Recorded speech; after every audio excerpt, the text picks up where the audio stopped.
जय सिया राम। मैं आचार्य राजेश श्री राम जन्मभूमि अयोध्या से प्रिय दर्शकों प्रस्तुत हुआ आप सबके समक्ष दिसंबर महीने का राशिफल लेकर के 2024 का अंतिम महीना वृषभ राशि के जातकों के लिए कैसा रहने वाला है। जबकि 3 ग्रह वक्री चल रहे हैं, शनि मार्गी हो गए हैं, इन सब का क्या परिणाम होने वाला है। स्वास्थ्य कैसा रहने वाला है, धनागमन, धन संचयन, प्रेम प्यार, व्यापार, व्यवसाय, कैरियर, भाग्य, सबकी स्थिति कैसे रहने वाली है, बड़े विस्तार से जानेंगे। साथ ही उन शुभ तिथियों के बारे में भी जानेंगे जो दिसंबर महीने में आपके लिए बहुत ही अच्छी, बहुत ऑस्पिशियस होने वाली है। दूसरी, उन अशुभ तिथियों के बारे में जानेंगे जिससे आपको बचना चाहिए कोई नया काम करने से। प्रारंभ में बता दूं, वीडियो आपके चंद्र राशि पर आधारित है। यदि आपको अपनी चंद्र राशि नहीं पता है तो अपने प्रचलित नाम के आधार पर इस वीडियो को देखकर लाभ उठा सकते हैं। प्रारंभ करें। सबसे पहले स्वास्थ्य कैसा रहेगा वृषभ राशि के जातकों का दिसंबर में। राशि के स्वामी भाग्य स्थान पर बैठे हुए हैं, गुरु आपके राशि पर ही बैठे हुए हैं, तो स्वास्थ्य में कहीं कोई समस्या आती हुई नहीं दिख रही है। राशि के आधार पर देखेंगे। और आपके छठे स्थान जो रोग का स्थान के स्वामी हैं, वो शुक्र आपके त्रिकोण में चले गए हैं, जिसके कारण से पिताजी को कुछ डायबिटीज की संभावना हो सकती है। पिताजी के स्वास्थ्य को लेकर के कुछ समस्या आपको डायबिटीज, किडनी या फिर मूत्र संबंधी रोग अर्थात यूरिनरी ट्रैक में कुछ समस्या आ सकती है, वो भी पिता के। तो आपका स्वास्थ्य तो ठीक है, लेकिन पिता के स्वास्थ्य पर आपको ध्यान देने की आवश्यकता रहेगी। अब आते हैं धन स्थान के। धन स्थान के स्वामी बुध वक्री होकर के सप्तम गोचर कर रहे हैं, तो वक्री भी हैं, 16 दिसंबर तक वक्री रहेंगे, उसके बाद मार्गी हो जाएंगे। ये बुध धनेश जब सप्तम स्थान पर वक्री होता है तो व्यापार व्यवसाय की उन्नति देता है, बल इसका बढ़ेगा तो यहाँ का भी फल देगा। और आपको पंचम स्थान, तो अपने नॉलेज से, अपनी स्किल, अपने अगर कंप्यूटर आदि से जुड़े हुए हैं, सॉफ्टवेयर से इंजीनियर्स हैं, उन सब के लिए ये बुध बहुत अच्छा है। कोई भी व्यापार व्यवसाय आप करते हैं उन सब के लिए बहुत अच्छा है। सूर्य का भी साथ मिलता हुआ यहाँ पर बुधादित्य योग बन रहा है और दिसंबर के मध्य तक ये बुधादित्य योग काम करता रहेगा, जिसमें से बुध वक्री रहेंगे, जिसके कारण से व्यापार व्यवसाय पे सफलता, जिसके कारण से धन वृद्धि होती हुई दिख रही है आपको। अच्छा, दसम से दसम है ये 7वां स्थान, तो अपने कैरियर से, अपने कर्म से आप अच्छा खासा धन इकट्ठा करते हुए दिख रहे हैं। और तब ये ज़्यादा महत्वपूर्ण हो जाता है जब आपका सप्तमेश पराक्रम स्थान पर बैठा हुआ है। पराक्रम स्थान पर बैठ करके आप और नीच भी हैं, वक्री भी हैं, जिसके कारण से मंगल पराक्रम में विशेष उन्नति देता हुआ दिख रहा है। थोड़ा सा एग्रेशन जरूर होगा, लेकिन आपके कार्य व्यवसाय में जो भी काम करते हैं उसमें एक बहुत ही ड्राइव आपको मिलेगी, बहुत तेजी से काम करने की इच्छा पैदा होगी, जिसके कारण से भाग्य भी आपका साथ देगा। और शुक्र मंगल आमने सामने यहाँ पर बैठे रहेंगे। मंगल की उच्च दृष्टि आपके भाग्य भाव पर रहेगी, शुक्र वहाँ पर विराजमान रहेंगे, जिसके कारण से आपको भाग्य का भी साथ मिलेगा, पराक्रम पुरुषार्थ का भी साथ मिलता हुआ वृषभ राशि के जातकों को इसमें मिलेगा, जिसके कारण से आपकी धन वृद्धि होती हुई दिख रही है। तो धन वृद्धि केवल एक ही चीज़ से नहीं दे सकते, कई चीज़ों मिल करके आपके सपोर्ट में है, जिसके कारण से आपके घर में, आपके बैंक बैलेंस में बढ़ोतरी होती हुई दिख रही है। घर में कुछ मांगलिक कार्यों की भी संभावना बनती हुई इसमें दिख रही है। विवाह आदि के कार्य घर में हो सकते हैं। लेकिन जहाँ तक धन की बात करें तो धन वृद्धि, बैंक बैलेंस की वृद्धि, कुछ इन्वेस्टमेंट आप इसमें अपने व्यापार व्यवसाय में आप करते हुए दिख रहे हैं, कुछ धन उसमें लगाएंगे जो आपके लिए लाभ है। कोई नया कार्य, नया व्यापार व्यवसाय शुरू करना चाहते हैं तो ये समय आपके लिए बहुत अच्छा है। अब आते हैं आपके पंचम स्थान पर। पंचम स्थान किसका स्थान है? वो है प्रेम प्यार का, शिक्षा संतान का। तो पहले प्रेम प्यार को अगर देखें तो छठे स्थान के स्वामी, पंचम स्थान के स्वामी सप्तम स्थान पर विराजमान है। तो ऐसे प्रेमी जोड़े जो अपने संबंध को विवाह संबंध में बदलना चाहते हैं तो इस समय अच्छा है, इस दिशा में आप काम कर सकते हैं। आपको साथ होगा। राशि के स्वामी त्रिकोण में आकर के बैठे हुए हैं, मित्र की राशि पर बैठे हुए हैं, और पंचमेश आकर के सप्तम स्थान पर बैठा हुआ है। तो जो प्रेम संबंध है वो विवाह संबंध में परिवर्तित करने का बहुत अच्छा समय है। अपने पेरेंट्स से इस समय आप बात कर सकते हैं, बात सकारात्मक होने की संभावना ज़्यादा रहेगी। शिक्षा संतान के लिए समय बहुत अच्छा है। यदि आप चाइल्ड प्लान करते हैं तो ये अच्छा है, क्योंकि गुरु की दृष्टि भी पड़ रही है वृषभ राशि को, जो संतान लाभ देने के लिए बिल्कुल अनुकूल समय है।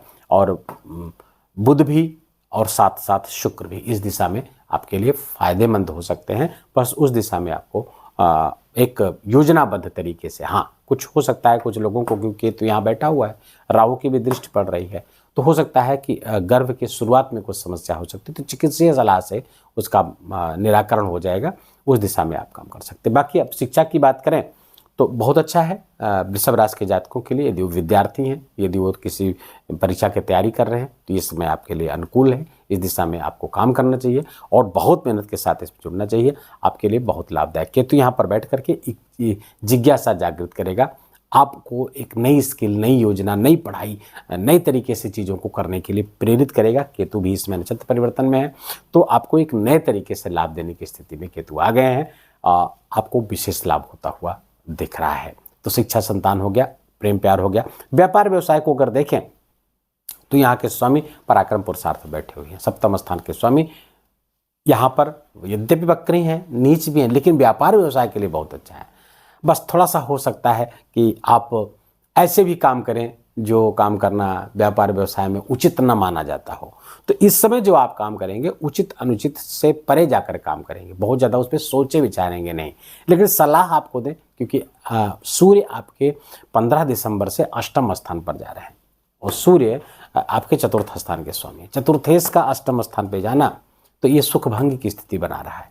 तो सुखभंग की स्थिति जरूर बना रहा है। साथ ही साथ आपको 15 दिसंबर के बाद कोई भी गैर कानूनी कार्य को करने से आपको रोकने की सलाह, ज्योतिषी सलाह आपको प्राप्त होगी हमारे द्वारा, कि कोई भी गैर कानूनी कार्य, ऐसे कार्य जो उचित अनुचित का भेद करके ना किए जाए, मनमानी तरीके से करेंगे तो वहाँ पर समस्या पैदा हो सकती है। आपको यहाँ पर ध्यान रखने की आवश्यकता है कि उचित अनुचित का भेद करके जो उचित हो वही करें, जो कानूनी हो, जो विधि सम्मत हो वही कार्य करें, अन्यथा किसी मुश्किल में फंस सकते हैं वृषभ राशि के जातक।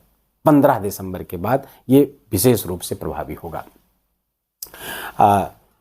व्यापार व्यवसाय के लिए अच्छा है। गृहस्थ जीवन को यहीं से अगर देखें तो गृहस्थ जीवन में सूर्य बैठे हुए हैं, 15 दिसंबर तक कुछ तुतुमय में होगी आप में। गृहस्थ जीवन में अपने जीवन साथी के साथ कुछ मत भिन्नता हो सकती है, डिफरेंस ऑफ ओपिनियंस हो सकते हैं, कुछ तुतुमय में लड़ाई झगड़ा की बात की स्थिति बन रही। लेकिन यदि आपकी कुंडली में भी स्थिति ऐसे ही है, बुरे ग्रह की दशा भी चल रही है, तो समस्या ज़्यादा हो सकती है, सेपरेशन तक की नौबत आ सकती है। वहीं दूसरी और जीवन साथी के स्वास्थ्य में भी समस्या यहाँ पे आती हुई दिख रही है। खासकर हड्डी संबंधी कोई रोग, आँख संबंधी रोग होता हुआ बिल्कुल दिख रहा है। ब्लड प्रेशर से पहले से परेशान है तो वहाँ भी समस्या हो सकती है। हार्ट संबंधी अगर पेशेंट है आपका जीवन साथी तो वहाँ भी प्रॉब्लम हो सकती है। अतः बहुत सावधान रहें, छोटी मोटी बीमारियों को भी इग्नोर न करें, तुरंत डॉक्टर से संपर्क करिए। तो ये व्यापार व्यवसाय हो गया, गृहस्थ जीवन हो गया आपका। अब आते हैं आपके करियर के लिए। करियर के स्वामी शनिदेव हैं, नैसर्गिक कारकत्व तो यहाँ का प्राप्त होता है उनको, और अब उसी स्थान पर बैठे हुए हैं, तो प्रोजेक्ट लीडर, प्रोजेक्ट मैनेजर सब यहीं पर सब शनि है, और शनि यहाँ पर बैठ करके करियर की श्रेष्ठता, करियर की उन्नति दे रहे हैं। वृषभ राशि के जातकों के लिए शनि विशेष योग कारक होते हैं, राजयोग कारक होते हैं, क्योंकि नवम और दशम दोनों के स्वामी हो जाते हैं। तो धर्म कर्माधिपति योग इसको बना करके बैठे हुए हैं, इसको धर्म कर्माधिपति योग कहते हैं ज्योतिष में। ये आपके लिए बहुत ही फायदेमंद है, बहुत ही शानदार है।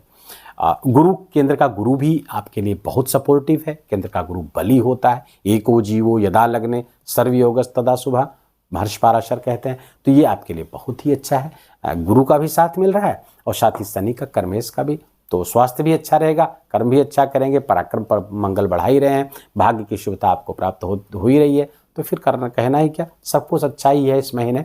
और कुछ बड़ा होने की संभावना बनती हुई दिख रही है। कुछ ऐसा हो सकता है जिसके लिए लंबे समय से इंतजार कर रहे हैं। एकादश स्थान, लाभ स्थान पर राहु विराजमान है। राहु एकादश स्थान पर बहुत अच्छा फल देते हैं। यद्यपि मीन राशि के हैं, मीन का राहु अच्छा नहीं माना जाता, लेकिन एकादश स्थान पर वो अच्छा परिणाम देगा। तो आपके लाभ मार्ग को एक्सपेंड करेगा, लाभ मार्ग को एक्सपेंड करेगा। आपको एक से अधिक लाभ के मार्गों के बारे में सोचना चाहिए, उस विषय में आपको अपने बड़ों से सलाह लेकर के, बुजुर्गों से, अपने मेंटर से सलाह लेकर उस दिशा में काम करना चाहिए। लाभ मार्ग निश्चित रूप से आपका बढ़ सकता है। धन आय के दूसरे भी स्रोतों को आपको सोचना चाहिए, तलाशना चाहिए, उस पर काम करने की आवश्यकता है, क्योंकि राहु आपके लिए लाभ कारक होकर के बैठा हुआ है। तो ये राहु, इस राहु से आप ज़्यादा लाभ लेने के लिए वो दिशा में काम करेंगे तभी तो लाभ देगा। तो ये राहु आपके लिए धन, आपके धनागमन को बढ़ाने वाला है, तो ये बहुत अच्छा है। दूसरे, राहु की दृष्टि आपके पंचम स्थान पर पड़ रही, ये अच्छी नहीं है। यदि आप वृषभ राशि के जातक गर्भ की प्रारंभिक अवस्था में रहेंगे तो थोड़ी समस्या, जातक जातिकाएं हमारी जो हमारी माताएं बहनें हैं उनको थोड़ा सा अपने गर्भ का ख्याल रखने की आवश्यकता है। गुरु इसमें वक्री है तो द्वादश स्थान को अपने प्रभाव में लेगा, तो खर्चे आपके बढ़ने वाले, खर्चे यात्रा से संबंधित, धार्मिक यात्रा से संबंधित, डोनेशन से संबंधित, चिकित्सा पर ये व्यय आपके लिए बढ़ेंगे। थोड़ा सा यहाँ पर सावधानी रखने की आपको आवश्यकता है। खर्चों पर नियंत्रण करिए ताकि आपकी धन वृद्धि उस मात्रा में हो सके जिस मात्रा में बुध चाहता है, निवेश बुध चाहता है। तो धन को बचा करके निवेश करें, क्योंकि आने वाला समय थोड़ा सा विपरीत होने वाला है, और सबके लिए, सभी राशियों के लिए। तो धन का बचाव, धन आपकी, धन और धर्म ये दो आपकी रक्षा करने वाले हैं। तो धन और धर्म दोनों की वृद्धि आपको करना चाहिए। अपने खर्चों पर नियंत्रण करने की आवश्यकता हर व्यक्ति को, न केवल वृषभ राशि, सभी राशि के जातकों को। ये तो अपने प्रियजनों को बताएं, अपने परिजनों को बताएं, अपने दोस्तों को बताएं कि भैया दो चीज़ों को वृद्धि करिए, इसमें धन बचाइए, धर्म की वृद्धि करिए, धार्मिक किया। ये आने वाले समय में 2025 और 26 में आपके बहुत काम आने वाले हैं। जिनके धन भी नहीं रहेगा और धर्म भी नहीं है, तो फिर आने वाले समय उनके लिए समस्या होने वाली होगी। तो कहने का अर्थ है, निवेश करें, धन को बचाएं, अनावश्यक व्यय से बचें। लगभग सारा हमने देख लिया है।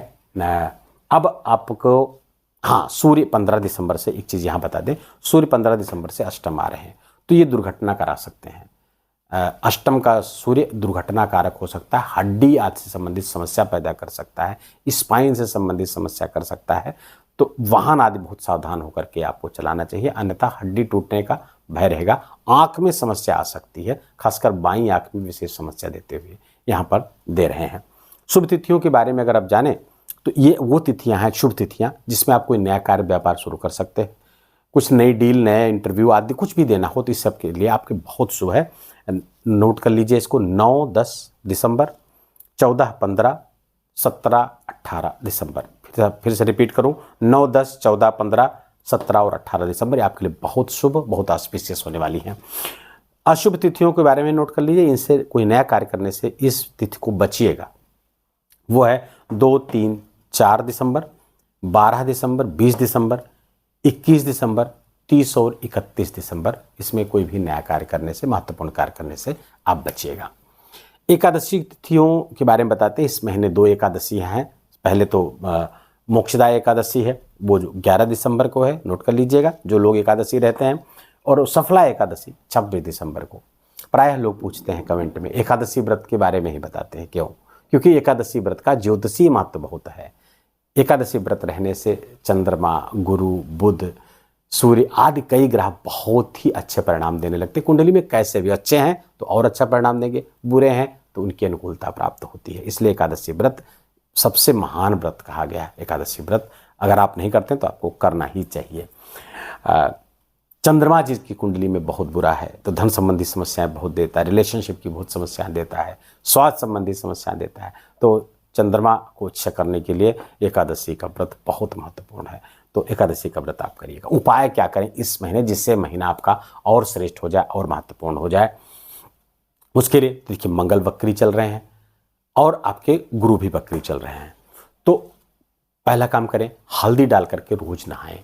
नहाने के पानी में हल्दी थोड़ा डाल करके आप नहाइए। दूसरे, मंगल के लिए हनुमान जी की शरण ग्रहण करिए, हनुमान चालीसा का खूब पाठ करिए, सुंदर कांड का पाठ करिए। और कार्तिकेय स्वामी का, जो लोग साउथ इंडिया में हैं या इस वहाँ के बिलीवर्स हैं, तो वो कार्तिकेय स्वामी की आराधना करनी चाहिए, उससे भी मंगल आपका बहुत अच्छा होगा। सुंदरकांड का पाठ, हनुमान चालीसा का पाठ, हनुमान मंदिर जाएं और हनुमान चालीसा का पाठ करें तो कम से कम 7 बार या 11 बार जरूर करिए। 1-2 बार करेंगे उसका भी लाभ होगा, लेकिन ज़्यादा लाभ इस समय आवश्यकता है तो हनुमान चालीसा का पाठ जो है उसकी आवृत्ति बढ़ा दीजिए, जिससे आपको उतनी मात्रा में लाभ मिल सके जितनी की आवश्यकता है। बस ये 2 उपाय आप करिए। और 15 दिसंबर के बाद सूर्य भगवान की आराधना बहुत आवश्यक है और आपके सुख स्थान के स्वामी हैं। तो सूर्य भगवान की आराधना कैसे करें? सूर्य भगवान को अर्घ्य दीजिए, प्रातःकाल स्नान करके सूर्य भगवान को अर्घ्य दीजिए, गायत्री मंत्र का जप करिए, सूर्य गायत्री मंत्र का जप करिए, आदित्य हृदय स्तोत्र का पाठ यदि कर सकें तो ये आपके लिए बहुत उत्तम हो जाएगा। इतने उपाय हैं जो आप कर सकें, उसको आपको करना चाहिए। वीडियो को यहीं विराम देंगे। वीडियो अच्छा लगा हो, आपके काम का लगा हो, मेरा बोलना और आपका सुनना दोनों सार्थक हुआ हो तो कृपा करके वीडियो को लाइक करिएगा। कमेंट में जय सिया राम लिखना बिल्कुल भी मत भूलिएगा। ये मेरा विशेष निवेदन, विशेष आग्रह आपसे। चैनल पर नए हैं तो इसको सब्सक्राइब कर लीजिए, बेल आइकन की घंटी दबा लीजिए। शीघ्र ही हाजिर होते हैं नए विषय, नए वीडियो को लेकर। तब तक अपना बहुत ख्याल रखिए, अपनों का ख्याल रखिए, माता पिता की खूब सेवा करके उनका आशीर्वाद लीजिए। जय जय सिया राम।